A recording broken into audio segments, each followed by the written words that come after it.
beli aja di sana mama lain. Nah ini bahaya nih, kasih mama lain tangan mama orang. Makanya sebenarnya sekolah-sekolah IT ini segitu menjaga makanannya. Anak ceplok dia pakai ceplok lah, nggak ada masalah. Itu apalagi sempat kita masak dengan bagus. Gitu. Maka halalan thayyibah, memberi kemudian menjaga apa? Nah, makanya teringat kita firman Allah. Apa kata Allah? Wal yakhshal ladzina amanu law taraku min khalfihim dzurriyyatan dhi'afa. Hendaklah orang-orang yang beriman itu khawatir seandainya mencetak generasi yang lemah di kemudian hari. Kita takut Bapak Ibu, kita nanti anak kita anak yang lemah.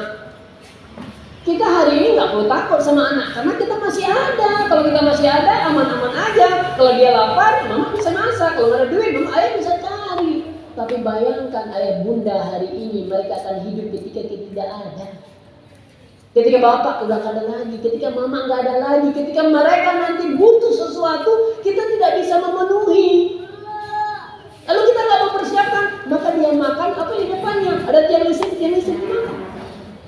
Ada punya orang dia nggak peduli, dia makan, bahaya. Hari ini ada orang yang kalau dia di rumah bisa masih ada yang bangunkan,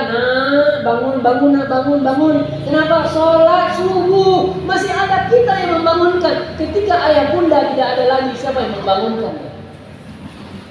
Sekarang aja masih ada kita bangunkan. Jadi ada orang tua mengeluh, Ustaz, saya tidak sanggup membangunkan anak saya ketika subuh. Bagaimana Ustaz? Lalu apa kita jawab? Seandainya rumah ibu, rumah bapak kebakaran, anak sedang tidur, apa yang kita lakukan? Bubuk nak, tidur. Ada yang kita lakukan seperti itu. Apa yang akan ayah bunda lakukan, Umi Abi lakukan ketika rumah terbakar, anak sedang tidur? Nggak mau bangun. Gendong. Diangkat ibu kan, kaki ibu lagi sakit rematik. Tetap ibu angkat, udahlah kamu tidur aja, ibu sakit, udahlah ibu keluar sendiri, api terbakar. Enggak, kita akan selamatkan dia bagaimanapun anak kita. Tapi dia bandel, bapak bandel pun akan saya selamatkan. Jangan dia sampai terkorban dalam kebakaran ini. Ini kalau api yang membakar rumah. Sekarang api ini udah terbakar di neraka. Ada nggak usaha kita menyelamatkan mereka seperti kita menyelamatkan rumah yang terbakar? Enggak. Udah tidur aja lah. Enggak terserah. Jadi kita padahal api udah terbakar, udah menyala di neraka itu. Bagi anak-anak yang nggak sholat, orang tua pun udah bagi sendiri gitu. Nah, maka kita katakan tadi kita mempercayai kita bisa nyuruh mereka sholat karena kita masih ada. Sekarang kita tidak ada nanti siapa menyuruh. Kemudian di satu zaman ketika tidak ada lagi orang yang menasihati, budaya luar masuk, modernisasi berbagai budaya, pendangkalan akidah yang merusak mereka akan datang. Dan saat itu kita tidak ada yang menjaga mereka. Apa yang dilakukan? Maka kewajiban yang kedua adalah mengantarkan anak-anak ini ke lembaga pendidikan. Mengantarkan anak-anak kepada lembaga pendidikan. Kenapa? Anak ini adalah amanah. Amanah ibu ini harus ditunaikan. Jangan dibiarkan. Jangan dibiarkan saja dia jadi. Apa jadi jadilah. Kambing aja tahu pulang ke rumah. Nggak bisa begitu. Maka anak ini akan menjadi ujian dan fitnah. Innama amwalukum wa auladukum fitnah. Ya, anak ini ujian besar kepada kita. Harta kita ujian besar kepada kita. Kita rajin sholat, tapi kita tidak nyuruh anak, nanti semua nggak ada manfaatnya.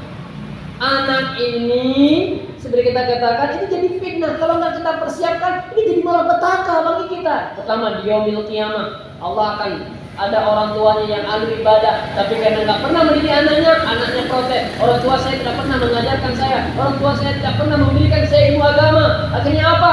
Saya nuntut ya Allah keadilan. Maka pahala orang tuanya ditarik untuk anaknya dan sama-sama masuk neraka. Itu apa? Orang melalaikan tanggung jawab dan dianggap melalaikan amanah. Wa ammal amanati, dia melaksanakan amanah. Nah, yang paling besar adalah dalam hidup ini sering juga orang tuanya baik, tapi anaknya Masya Allah, tapi gara-gara anak rusak.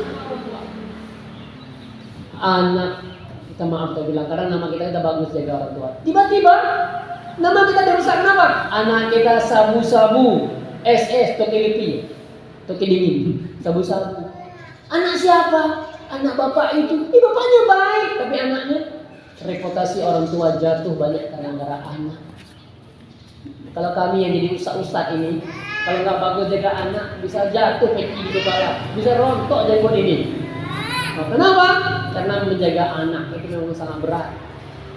Dan yang paling penting adalah anak ini investasi. Saya bilang tadi investasi. Kalau kita mau investasi dunia, siapapun mau. Sekarang investasi akhirat. Salah satu hadis Nabi, apa hadis Nabi? Idza mata ibnu Adam, jika meninggal seorang manusia, inqata amalu, semua pahalanya, semua amalnya tidak bisa dikerjakan lagi, terputus.